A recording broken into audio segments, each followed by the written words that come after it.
Indian team కి coach గా ప్రయత్నం చేస్తున్నాడు గంభీర్ కాబట్టి కోహ్లీ ఇంపార్టెంట్ ప్లేయర్ గా ఇండియన్ టీమ్ లో, అందుకని దాన్ని ఏమైనా మ్యాచ్ఫై చేయడానికి చేస్తున్నాడు అనేటువంటిది వస్తుంది.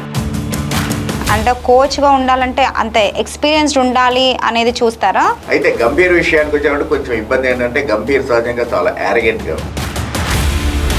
సో గంభీర్ లాంటి టాలెంటెడ్ క్రికెటరే కరెక్టే కానీ కొంచెం మేనేజ్మెంట్ లో ఇబ్బంది పడుతూ ఉంటాడేమో.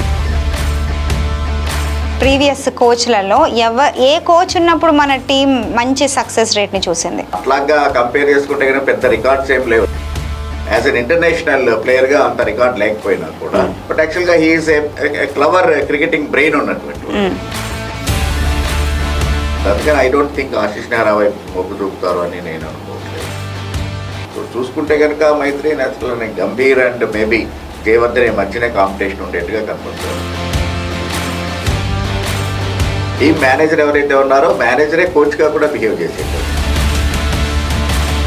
చాలా వర్స్ట్ బ్యాడ్ సిచ్యువేషన్ నుంచి వర్స్ట్కి వెళ్ళిపోయింది.